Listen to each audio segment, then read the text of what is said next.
આવી ગયા તમે? હા આવી ગયો છે. અરે આ મારો પગાર આવી ગયો છે તો આ એટીએમ કાર્ડ છે એમાં છોકરીને લઈને તું ઉપાડી આવતી તારે જરૂર હોય એટલે. વાહ, તમારો પગારે આવી ગયો. હારું લ્યો, હાથ પગ મોઢું ધોવો. તમારું છે ને ભાવતું ખીચડી ને કઢી મેં બનાવ્યું છે, હું લેતી આવું તમારી હાટુ.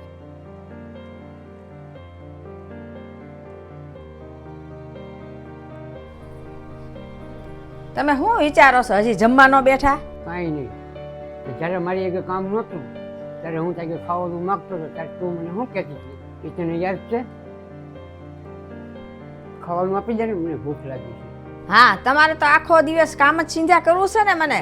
શું કે તમને તો ઘરમાં નોકરાણી મળી ગઈ છે ને, કામ ધંધો તમારે કઈ કરવો નથી. 20 દિવસથી તમે ઘરમાં પડ્યા છો. કામ ગોતવા તો હું જાઉં છું, કામ ન મળે તો હું શું કરું? કોશિશ તો કરું છું રોજ. હા, કર્યા કરો કોશિશ. આની સિવાય તમને બીજું શું હુજે? આની સિવાય કઈ તમને આવડતું જ નથી કઈ બીજું? કોને ખબર મારે કેટલાય દિવસ આવું સહન કરવું પડશે. હવે ઊભા છો હું મારી સામું જોઈને? જાઓ, ખાવાનું પડ્યું જ છે, હાથે લઈને ખાઈ લો. હવે તમે આખો દિવસ ઘરે જ છો ને?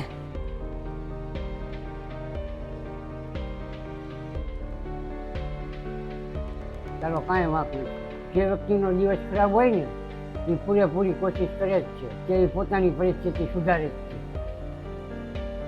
હવે મને સમજાઈ ગયું કે જે વ્યક્તિ આગળ પૈસા હોય ને એની જ ઇજ્જત હોય છે. પૈસો છે ને તો જ બધું છે.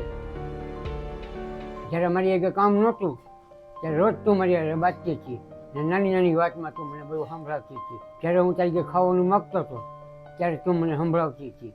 શેઠીએ બેઠો તોય તું મને સંભળાવતી હતી. અને અત્યારે જો પગાર આવી ગયો તો તું સામેથી ખાવાનું લઈ મારી આગળ. હવે મને સમજાઈ ગયું કે પૈસા છે ને તો જ માણસની કિંમત હોય છે, નહીં તો માણસની કિંમત જ નથી હોતી.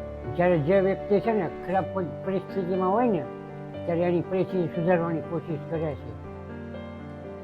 જ્યારે એ વ્યક્તિ છે ને ચિંતામાં પડી જાય છે ને ત્યારે એ બીજા વ્યક્તિને છે ને એની ચિંતાની વાત કરે છે. એવું વિચારીને એ અમારી વાત સમજ છે.